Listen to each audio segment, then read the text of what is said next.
I used to drive around the country a ton as part of a traveling salesman job.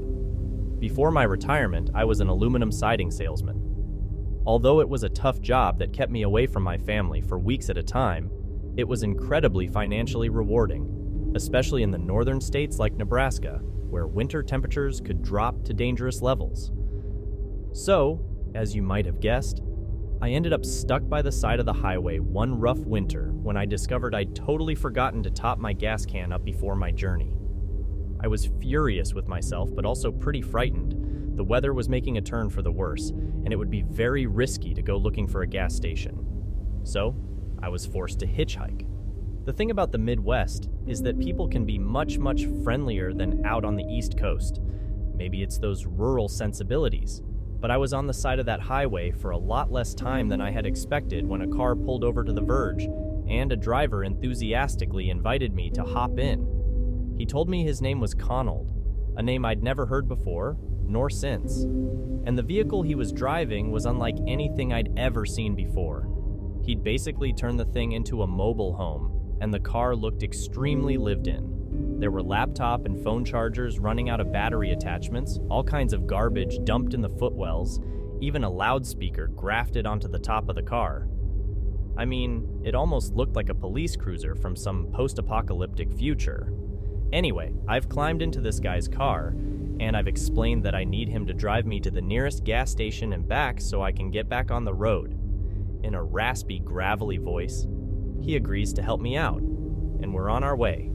But as soon as we're back on the highway, he starts asking me all kinds of probing questions about my life and my job. When I tell him I'm an aluminum siding salesman, he starts accusing me of trying to trick sweet old ladies out of their pensions for paneling that would have them freezing to death in the winter. Now obviously, I took serious offense to this. I wasn't some vulture who preyed on the weak. I took pride in my work, even if it wasn't what I'd dreamed of doing when I was a kid. Connell backed off a little at this point and actually grumbled an apology through gritted teeth. He told me he'd met a lot of bad people in his life, how he didn't mean anything by it, how he was glad I was one of the good guys. We just dodged this conversational bullet when a gas station finally came into view. Connell pulled off the road, and I hopped out and headed over to grab a spare can of gas. At first, I figured he might just drive off on me, and I silently prepared myself for that to be the case. Only he didn't. He stayed, just as he said he would. Yet, as I'm walking back over to Connell's vehicle, something catches my eye that has my heart racing. I can see a flame inside the car, small enough to be from some kind of cigarette lighter, but still alarming given that he's using a lighter at a goddamn gas station. You want to talk about serious dangers? There's one right there. I crack the car door and I'm about to ask him what the hell he's thinking when I see just exactly what he's doing with the lighter. Connell was burning his own hair. "What the hell are you doing, man?" I remember asking him in total and utter confusion. "Saves money on haircuts," he replied. Here's the thing. I could hear the pain in his voice as the flames reached his scalp and fizzled out. "Besides, you gotta get it nice and hot when you're feathering it, brother." I was completely lost for words. He was literally using a cigarette lighter to style his hair. I asked him again, just what the hell he thought he was doing, using a lighter at a goddamn gas station. He snapped back at me, but I asserted that I was holding a goddamn gas canister in my hand, and he should put the thing away before I got back in. But that's not even the weirdest thing he did. On the drive back to my car, Connell began to complain about a pain in his tooth. I sympathized a great deal. My daughter had some dental work done the previous year, and it had cost us a fortune. That and tooth pain can be terrible at times. I began to relate the story of my daughter's ordeal to him when he began to growl and pull over to the side of the road. He seemed furious, and at first I was worried he was going to try and kick me out of the car right there at the side of the freezing highway. But I never, ever could have anticipated what he did next. Connell reached under the driver's seat and pulled out the biggest goddamn hunting knife I'd ever seen in my life. He looked at me, holding the thing tight in his grip, and gave me a wolfish grin. I'm not embarrassed to admit that I was absolutely terrified. The guy obviously wasn't playing with a full deck, if you catch my meaning. and I slowly prepared to throw myself out of the passenger side if he went for me with the blade. But he didn't. Instead, Connell put the blade into his mouth, and I heard the sharp edge grind against one of his teeth as he bit down on it. I remember desperately wanting to ask him what he was thinking, but the words just wouldn't come out. All I could do was watch as a few drops of blood bubbled up from between his lips and ran down his chin. He was ripping his own goddamn tooth out with the blade of the knife. It was horrific, and in the end, I couldn't bring myself to watch as he grunted and growled, his raspy voice grinding in agony as he dislodged a tooth with a sickening crunch. Like I said, I wasn't watching, but I listened as he spat the broken tooth out into his palm, rolled down the window, then tossed it out onto the highway. "You could have saved a few dollars on your daughter like that, brother," he said, in between spitting out mouthfuls of blood through the open driver's window. Again, I couldn't say a word. I was in utter disbelief at what I'd just seen.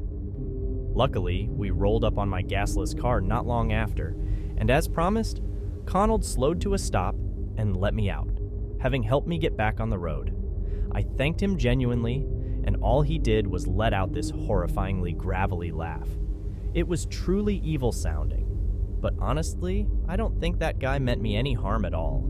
He was just manic. I still think about Connell sometimes and wonder how he's doing, if he's still living in that car and performing self-surgery. But on the off chance he comes across this post somewhere, thanks Connell. Just please, get some help.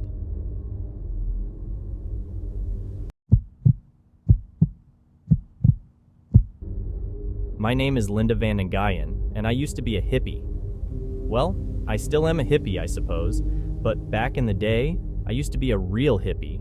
The kind that, at 18, packed up their belongings and took a trip on the magic bus, all the way out to India.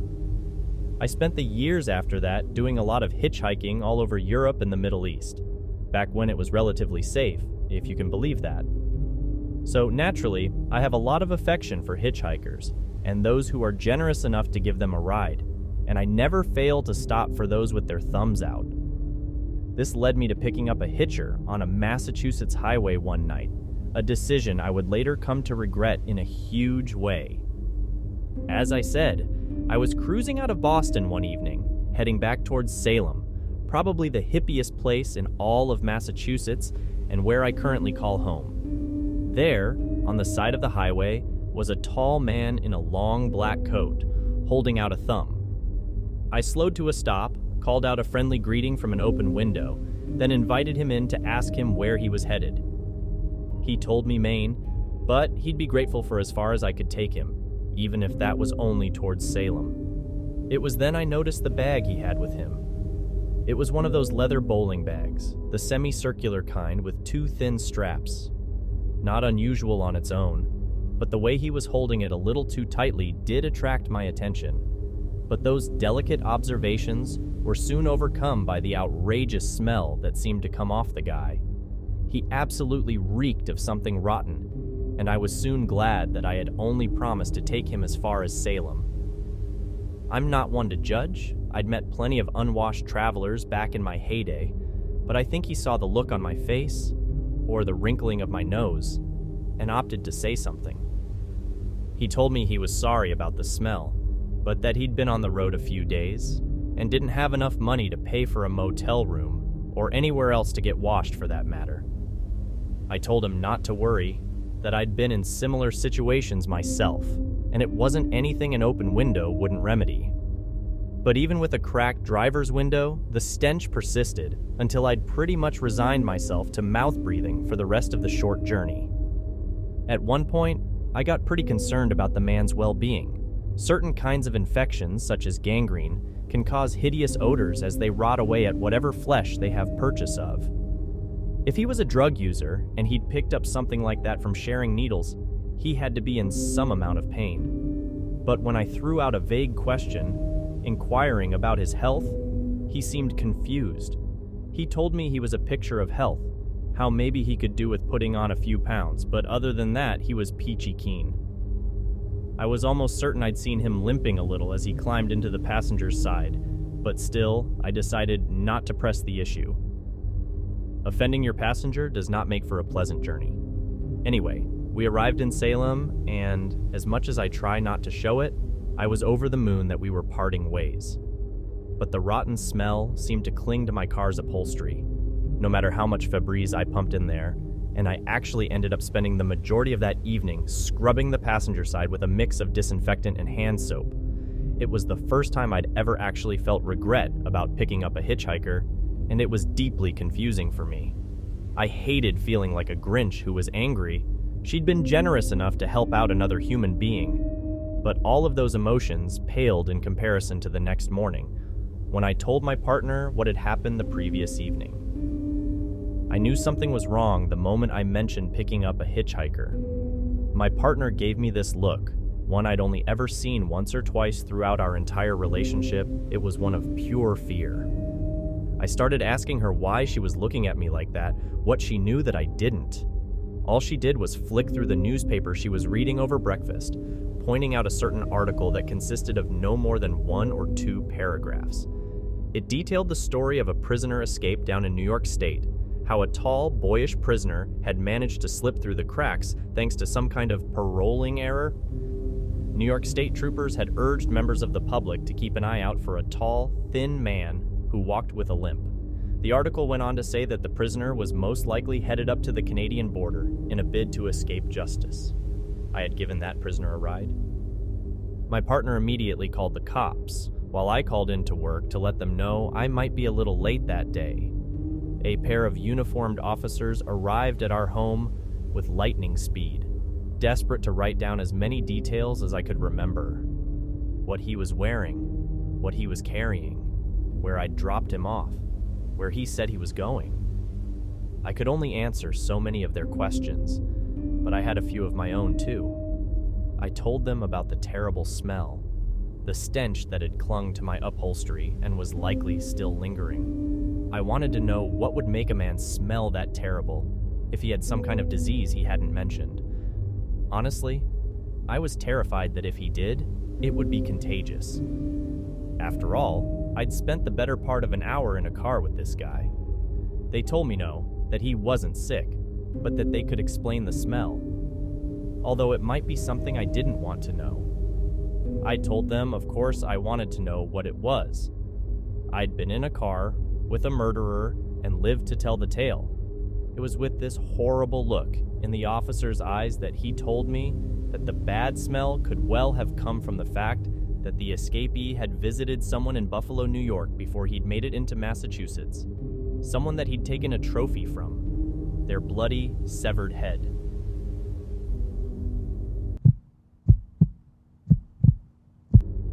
I am never hitchhiking again. I mean it. As long as I live, I will never ever get into a car with a stranger that doesn't have an Uber or Lyft tag on the passenger door. The moment I decided to try hitchhiking, I knew it was a bad idea. I told myself I shouldn't be doing it, and hey, what do you know? I was right. I think that's why I've been beating myself up about it so badly.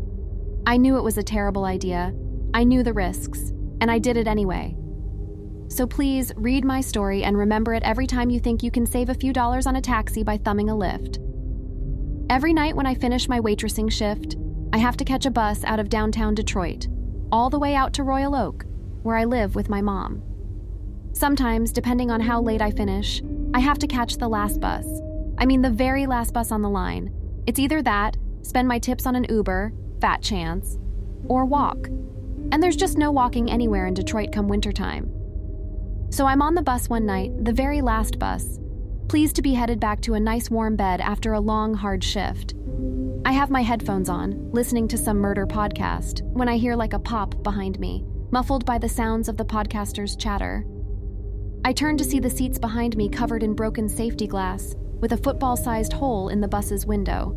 Some total dickwad had thrown a rock through the bus window. Some people are just animals, and sure, it was kind of scary, but not nearly as scary as what was about to happen with our bus driver. A few hundred meters further down the road, the bus pulls over to another stop, only I see the driver say something to the passenger who wants to embark, something that makes the passenger shake his head in frustration before walking away. I suspect the worst, pulling out a headphone to hear my suspicions confirmed. "Sorry, can't go any further," I heard him say. "It's a safety issue, can't go any further, sorry." I am beyond furious at this point. As I'm walking to get off the bus, wondering what the hell I'm going to do about getting home, the driver starts trying to explain the same thing to me. I just nod, staying polite. I knew it wasn't his fault, but still, I was angry as hell. I pull my phone out, order an Uber, which gets immediately canceled by the driver. I have no idea why. I have an almost perfect rating. So I try again and again and again, and realize this might be the only night ever where I was unable to get a goddamn taxi. It was about then that the idea of hitching occurred to me. I'd freeze my boobs off if I just stood there at that bus shelter, gambling on an Uber, deciding it wasn't worth braving the freezing temperatures for what was little more than a $10 fare. So I did it. I stuck my thumb out, staring down approaching headlights in the hope that somehow, someone would find it in their heart to stop for me. Eventually, someone did, and to my infinite relief, he looked perfectly normal and was exceptionally well-mannered. "Hi there. Everything all right?" the man asked through the open window of his car. He wore glasses and a steel gray shirt and tie combo. He looked like the most unthreatening person in the history of unthreatening people. "Yeah, but my ride," I said, and pointed mournfully towards the bus that was now flashing its breakdown lights. I think I was too shy to ask at first, but when the guy just opened the passenger door for me and flashed a smile, I thought I was saved. But I couldn't have been more wrong. The guy was nice enough at first. He asked how my day was, asked what I did for a living, small talk. Yet he seemed to take issue with the fact my waitressing shift seemed to end so late. "Funny, I don't know of any waitressing jobs that finish so late," he said skeptically at one point. I was confused. I mean, plenty of restaurants finish late. Some are open 24 hours. I had absolutely no idea where this guy was getting the idea from, but there was no way I was about to call him dumb or ignorant. He had, after all, been nice enough to pull over for me when I was in need. "Well, you don't strike as having ever been a waitress, no offense," I said, deciding on a pretty weak dad joke to lighten the mood. But it didn't work. In fact, it only seemed to make him agitated. "I've never been a waitress, no. But I'm definitely not dumb, young lady." Instantly, his tone changed, and my skin crawled when he called me young lady. I suddenly began to realize that he didn't pull over out of the kindness of his heart. He pulled over out of some sense of possessiveness. And I didn't like that at all. "Admit it," he continued. "You're not a waitress, and you weren't on that bus." "Excuse me? I know your game, and I'm not going to let you rob me." He seemed to growl, and at that he began to drive faster. I swore on my grandma I wasn't out to rob anyone. I even pointed frantically at my waitressing uniform, pleading with him to calm down and slow down. But he didn't. He just kept speeding up, until soon he was driving so fast that he had to weave in and out of traffic to keep going. Other cars were honking at him, obviously disturbed by such dangerous driving. But that paled in comparison to what I was feeling. The raw terror had tears pooling in my tired eyes. "Please, I'm not going to rob anyone. I just want to get home," I sobbed. "Bull crap! You got a gun in that purse, don't you? All I could do was cry and shake my head. Every muscle in my body was tensed, braced for the deadly impact I felt would come at any moment. "Well, you just try it, Missy. I'll crash this goddamn car and kill us both. You hear me? I'll kill us both before you take a single goddamn cent off of me." I have never, ever been so completely relieved to see red and blue lights flashing behind me. It was just nuts. The guy actually pulled over and told the traffic cop that he was just trying to stop himself from being robbed. When the cop asked who was trying to rob him, and the psycho pointed to the weeping waitress on the passenger side, that is, me, the cop looked horrified and told him to get out of the car. What should have been a 40-minute journey home turned into 3 full hours of terror, confusion, and finally a police interview. The cops wanted to press kidnapping charges on the guy, which I feel like he kinda deserved. But since I admitted to getting in the car of my own free will, all they could stick on him was a dangerous driving charge. But the damage has been done, and I hope you learn from my mistake. Always, always take your Ubers.